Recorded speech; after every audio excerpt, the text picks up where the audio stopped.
Hello student, I am Professor Nancy Kansagra and we are studying the subject cloud computing, and in cloud computing we are studying the chapter 2, which is software as a service. And until now we have shown how the SaaS works and how the PaaS work, infrastructure as a service, and how you can fulfill your requirements with the IaaS and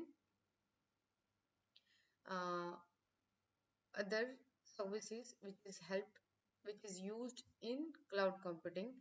And in previous session we study about the virtual machine processing services, and कैसे virtual machine create होता है and कैसे उसके substances बनते हैं and हम उनको कैसे use में ले सकते हैं.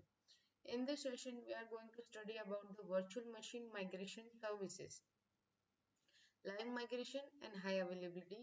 हमने ऑलरेडी देखा कि वर्चुअल मशीन कैसे क्रिएट कर सकते हो, वर्चुअल मशीन बनाने का प्रोसेस कैसे होता है, एंड आपके रिक्वायरमेंट के अकॉर्डिंग आप उसमें जो भी सर्विसेज है उनका कैसे यूज कर सकते हो. We already gone through the VM provisioning process कि 3 स्टेप में उसका प्रोसेस होता है. कैसे सर्वर ऑफ पूल्स होते हैं, उसमें से आपके रिक्वायरमेंट के अकॉर्डिंग एक सर्वर, आप इनफ कैपेसिटी वाला सर्वर, फिजिकल सर्वर की अगर रिक्वायरमेंट है तो वो चूज होता है. उस पे आपका ओएस का टेम्पलेट अप्लाई होता है एंड फिर उसका आप वर्चुअल मशीन क्रिएट करते हो. उसमें आप अपने अप्रोप्रिएट सॉफ्टवेयर ऐड करते हो, अपने ड्राइवर्स ऐड करते हो एंड आपके अकॉर्डिंग उसमें कस्टमाइजेशन एंड कॉन्फ़िगरेशन करते हो अपने मशीन की. एंड फिर आपको जो भी वर्क करवाना है उनका वर्क आप देखते हो. तो ओएस कैसे लोड होगा, कौन से अप्लायंसेस होंगे, सर्वर ऑफ पूल्स में से आपके रिक्वायरमेंट का सर्वर चूज होता है, फिर उसका कस्टमाइजेशन एंड कॉन्फ़िगरेशन होता है, उसके पैचेस इंस्टॉल होता है एंड फिर वो सर्वर स्टार्ट होता है एंड फिर आप अपना वर्चुअल मशीन वहाँ पे क्रिएट कर सकते हो एंड उसमें आप मल्टीपल टास्क करवा सकते हो.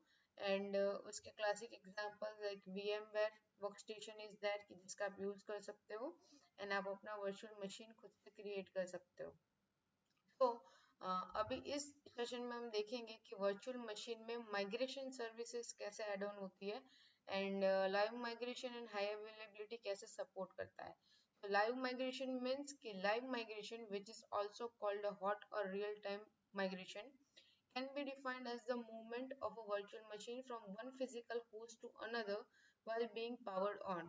मीन्स जब भी आप वर्चुअल मशीन क्रिएट करते हो, ऑब्वियसली आपने एक फिजिकल डिवाइस में उसको इंस्टॉल किया होगा. लाइक लैपटॉप में मैंने अपना वर्चुअल मशीन इंस्टॉल किया, तो कभी भी उसको आप पावर ऑन करते हो तो एक फिजिकल होस्ट से दूसरे फिजिकल होस्ट तक आपका जो वर्चुअल मशीन का मूवमेंट है या तो रियल माइग्रेशन है, वो जब टेक प्लेस होता है उस चीज को लाइव माइग्रेशन बोलते हैं.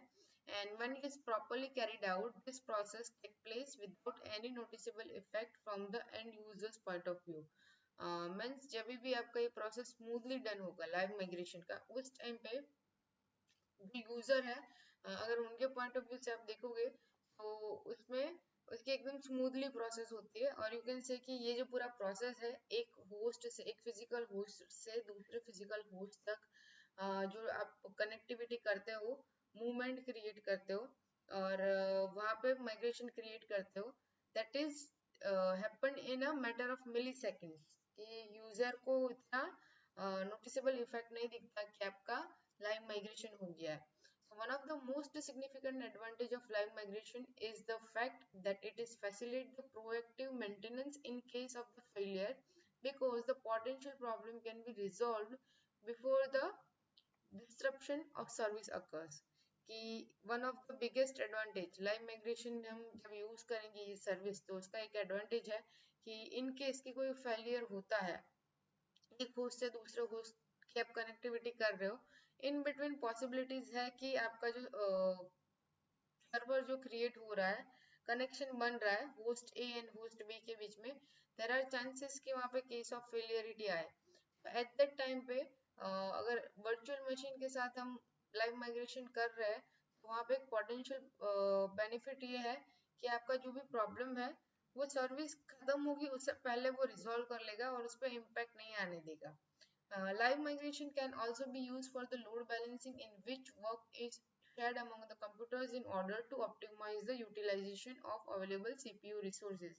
Means जो load balancing का concept है कि हमारे जो सीपीयूज होते हैं उसके जो रिसोर्सेज होते हैं उसको आप शेयर करके यूज करते हो। मीन्स कि जैसे कि एग्जांपल ले लो कि कोई कंपनी है या तो कोई ऑर्गेनाइजेशन है, टीचिंग ऑर्गेनाइजेशन ही है, तो वहाँ पे multiple CPUs are there, right. तो और अगर आईटी कंपनी है तो डेफिनेटली वहाँ पे more than 100 CPUs are there, and वो रिसोर्सेज यूज कर रहे होंगे, कंप्यूटर्स है। तो उनके यूटिलाइजेशन के लिए जब भी आप सीपीयू रिसोर्सेज यूज करते हो तो उनके बीच में एक लोड बैलेंसिंग नेसेसिटी होता है। At that time live migration concept is helpful. So live migration concept जो है वो एनाटॉमी पे वर्क करता है, और यू कैन से कि ज़ेन हाइपरवाइजर एल्गोरिदम पे वर्क करता है। विल सी द प्रोसेस कि स्टेप बाय स्टेप वो कैसे होता है, स्टेज 1 से स्टेज 5 तक वो कैसे पहुंचता है। एंड होस्ट ए की एक साइड होस्ट ए होगा, दूसरी साइड होस्ट बी होगा, तो उन दोनों के बीच में क्या प्रोसेस होती है वो हम देखेंगे अभी further. So, how do live migrations mechanism and memory and the virtual machine states are being transferred through the network from one host A to another host B? ठीक है, कि एक होस्ट ए से दूसरे होस्ट बी तक जो भी data transfer हो रहा है आपके नेटवर्क के थ्रू, उसके बीच में लाइव माइग्रेशन मैकेनिज्म कैसे वर्क करता है और उसकी मेमोरी का क्या रोल है, और वहाँ पे वर्चुअल मशीन का जो स्टेट है वो कैसे वर्क करेगा। तो उन सभी चीजों को सपोर्ट करने के लिए Zen hypervisor is an example of the mechanism, logical step that are executed when the migration and OS, जब हम ऑपरेटिंग सिस्टम के थ्रू हमारा माइग्रेशन परफॉर्म कर रहे होंगे तो उसमें लाइव माइग्रेशन का एक एग्जांपल है हमारे पास which is Zen hypervisor. Zen hypervisor algorithm is an example of your live migration anatomy and जिसका यूज किया जाता है। In the research, the migration process has been viewed as a transactional iteration between the two hosts involved. It is, जैसे मैंने बोला कि host एक host से दूसरे होस्ट तक ये जा रहा है एंड उनके बीच में माइग्रेशन होता है। सो उस टाइम पे वो कैसे ट्रांजेक्शनल वो वर्क करेगा। Okay, so we have the live migration timeline diagram you can see, जहाँ पे आप आपका होस्ट ए और होस्ट बी होगा और वो वर्चुअल मशीन पे रन कर रहा होगा, और उसके बीच में हम लाइव माइग्रेशन की प्रोसेस कैसे हो रही है वो देख रहे हैं। तो इस साइड होस्ट ए है, इस साइड होस्ट बी है, ठीक है, और दोनों वर्चुअल मशीन्स पे नॉर्मली रन कर रहे हैं। तो होस्ट ए की साइड फर्स्ट स्टेज क्या है, स्टेज 0 है, which is known as an pre migration, कि जिसको प्री माइग्रेशन बोला गया है। वहां पे आपका होस्ट ए है वो आपके वर्चुअल मशीन पे एक्टिवेट होगा। उसके साथ साथ अल्टरनेटिवली फिजिकल होस्ट में भी pre selected for the migration block devices minor and free resources maintained। उसके साथ साथ आपका डेफिनेटली स्टेज 0 में प्री माइग्रेशन में क्या हो रहा है, आपके होस्ट ए का एक्टिवेशन हो रहा है आपके वर्चुअल मशीन पे। उसके साथ साथ आपका जो दूसरा होस्ट होगा उस होस्ट का प्री सिलेक्शन ब्लॉक डिवाइसेस का एंड उसमें कौन से रिसोर्सेज मेंटेन होंगे उसका भी यहाँ पे अकरेंस होता है, मीन्स जनरेट होता है। प्री माइग्रेशन स्टेज कंप्लीट हो जाने के बाद रिजर्वेशन स्टेज आता है which is known as an stage 1, and वहाँ पे आपका जो टारगेटेड होस्ट होता है उनके लिए कंटेनर्स इनिशियलाइज किया जाता है। Then stage 2. Stage 2 is known as an iterative pre-copy. Iterative pre-copy, and जब iterative pre-copy work कर रहा है उस टाइम पे overhead due to copying वहाँ पे play होता है कि उनका रूल वहाँ पे आता है। तो वो क्या करेगा, iterative pre-copy क्या कर रहा है कि it enable the shadow paging and it gives the copy to dirty pages in successive rounds। कि अभी ऐसा हुआ कि आप एक होस्ट से दूसरे होस्ट पे अपना डेटा ट्रांसफर करना चाहते हो, डेटा माइग्रेट करना चाहते हो, तो ऐसा होगा कि जो आपका होस्ट ए है वहां से होस्ट बी में आप डेटा ट्रांसफर कर रहे हो। तो उस टाइम में माइट बी पॉसिबल कि आपको कुछ फाइल्स होस्ट ए की होस्ट बी में कॉपी पेस्ट करवानी है, तो वो कहाँ पे वो पर्टिकुलर जो टास्क है वो स्टेज 2 में रन होता है and it will perform the successive round of copying, you can say that। उसके बाद है third portion which is known as in stop and copy. तो वहां पे जब अगर इन केस वीएम बंद हो जाता है, फेलियर आ जाता है, तो डाउन टाइम आ जाता है, उस टाइम पे ये स्टेज वर्क करता है आपके माइग्रेशन की प्रोसेस में। वहां पे क्या क्या होगा, it suspends the VM on a host A, it generates the ARP to redirect the traffic to host B, and it synchronize all the remaining VM stage to host B. कि आपका जो data है ARP को redirect करना है आपको host B से, वो यहाँ पे परफॉर्म होगा। आपको सिंक्रोनाइज करना है बाकी बचे जो डेटा है होस्ट ए में, उनको हमें सिंक्रोनाइज करना है होस्ट बी में। सो वो टास्क यहाँ पे स्टॉप एंड कॉपी में परफॉर्म होगा। उसके बाद है stage 4 which is known as an commitment. So वहां पे क्या होगा कि VM state on host A is released. Host A का आपको जितना डेटा कॉपी करना था, जितना डेटा ट्रांसफर करना था, या तो आपको कनेक्टिविटी करनी थी होस्ट बी से, उसकी प्रोसेस के लिए स्टेज 0 से स्टेज 4 तक का टास्क कंप्लीट होता है। एंड जब वो वीएम ए कंप्लीटली अपना टास्क कंप्लीट कर लेगा, उस टाइम पे स्टेज 4 में कमिटमेंट में वो उसको रिलीज करता है। And last stage is activation. So activation में क्या होगा, VM start on the host V and connects to the local devices and resume the normal operations.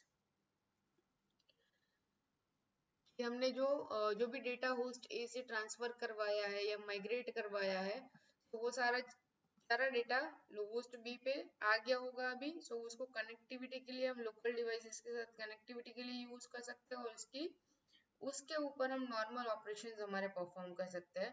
तो this is the time live migration timeline कि वो कैसे work करता है step by step, एक होस्ट से दूसरे होस्ट की कनेक्टिविटी कैसे करता है।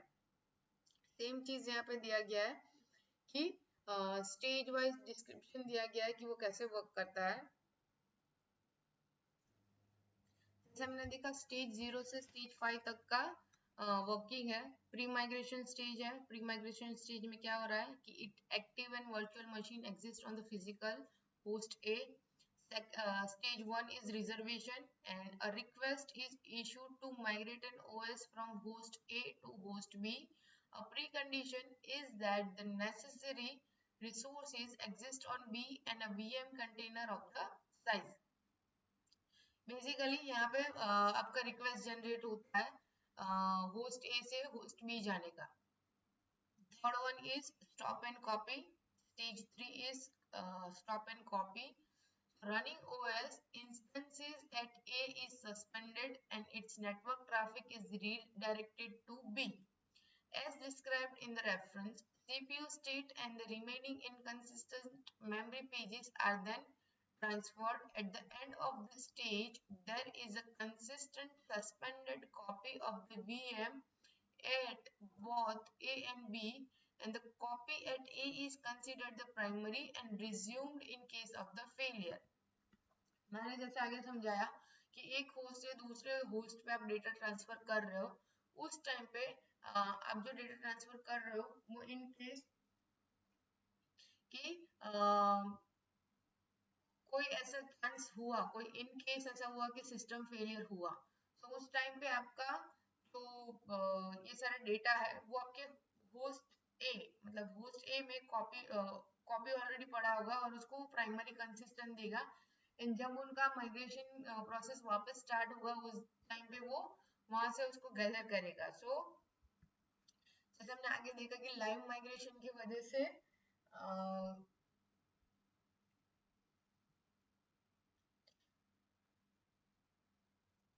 Is useful for load balancing. So इस टाइम पे आपका स्टॉप एंड कॉपी वाला जो प्रोसेस है, मतलब स्टेज 3 है, वो वहां पे वर्क करता है।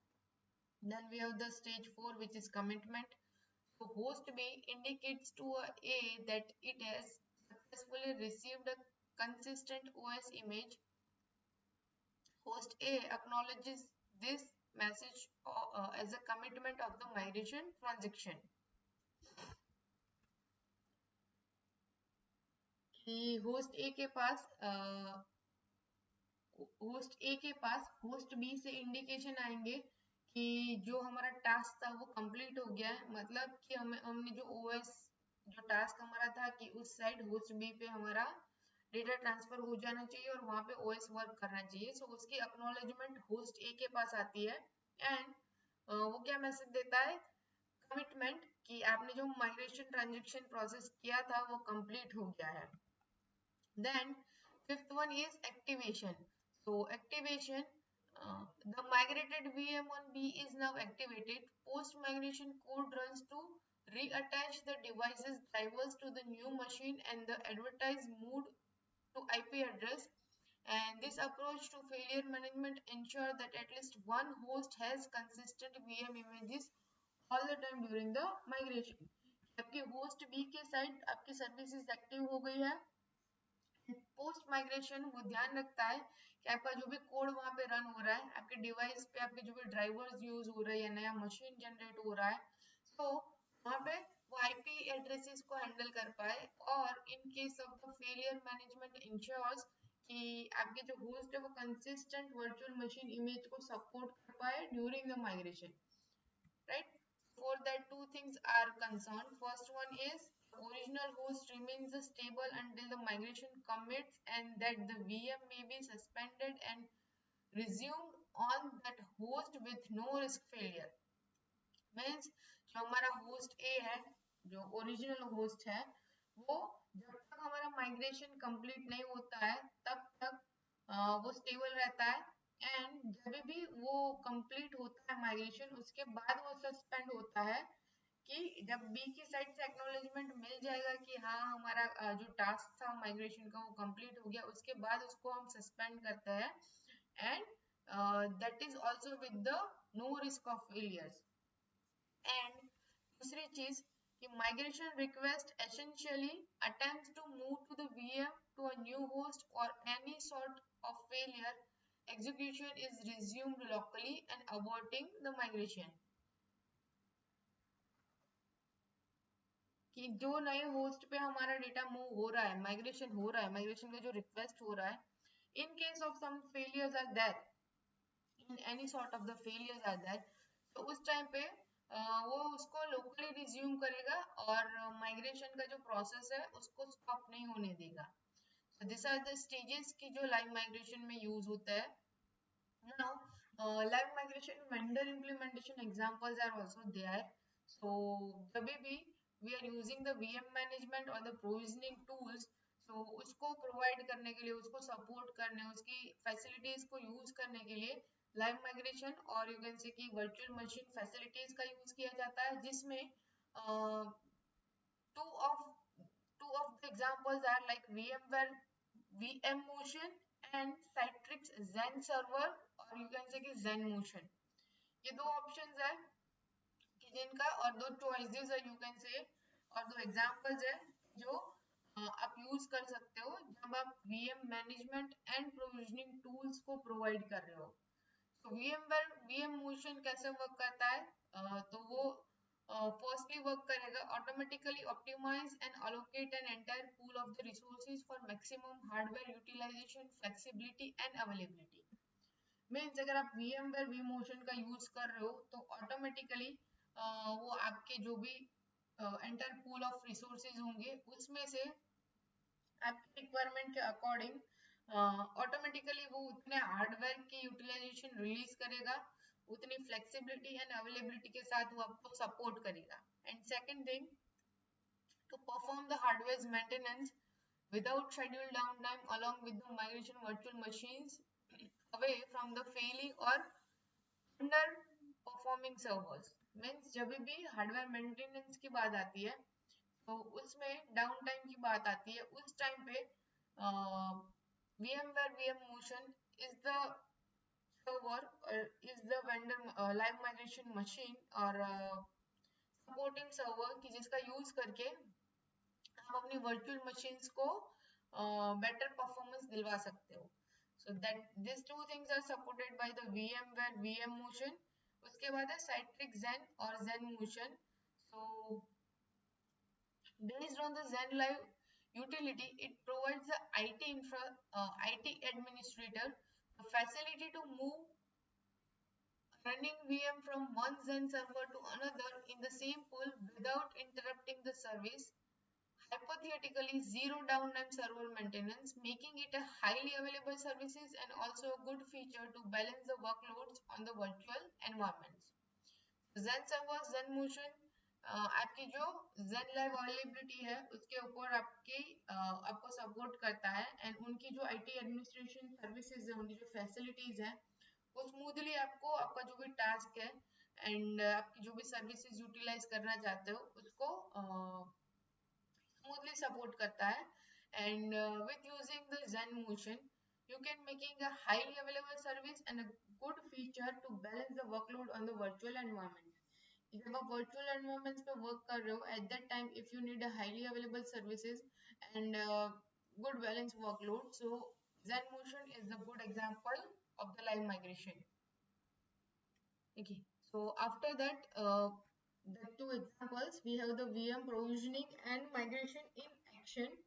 So now, जब हम बात करते हैं, we'll have a look at the real example, how to manage the life cycle, provision, migration, a virtual machine by the help of one open source framework for the management of an open source virtualization like Zen and KVM.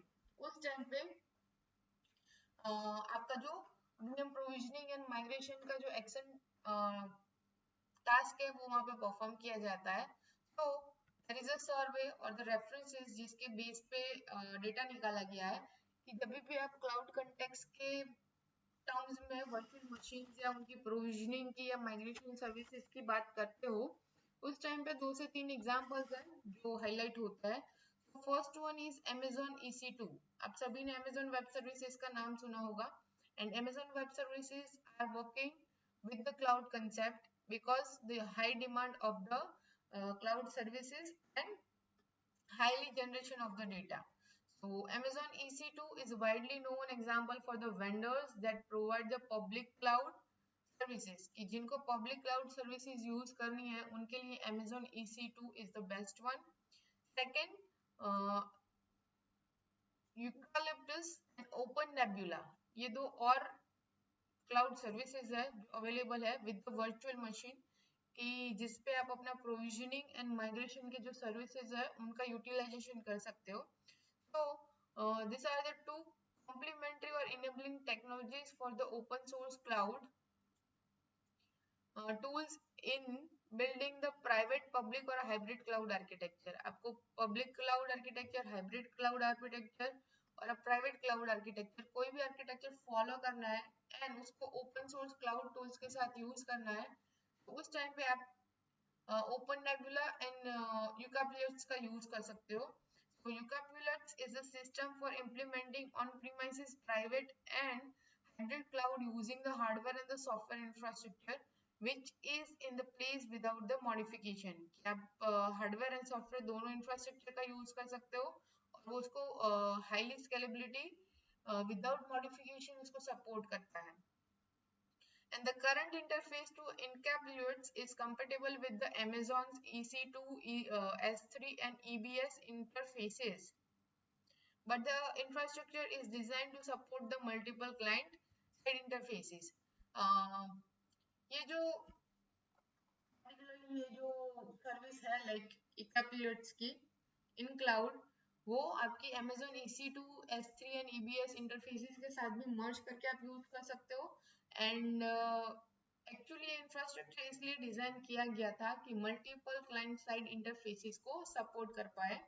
And with this we can also implement using commonly available Linux tools and with the basic web services technology.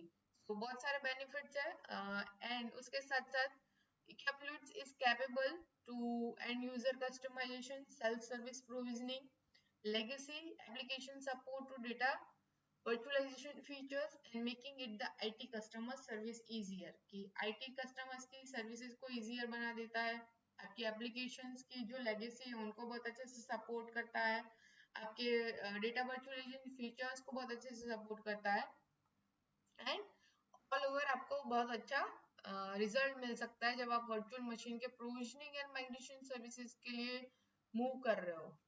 तो this is all about the how you can generate virtual machine और उसमें उनकी provisioning and resources की services कैसी है और उनको कैसे यूज कर सकते हो और उसका टाइमलाइन लाइव माइग्रेशन का टाइमलाइन कैसे होगा. If you guys have any doubt regarding this session, you can put your question in below comment box. Thank you so much.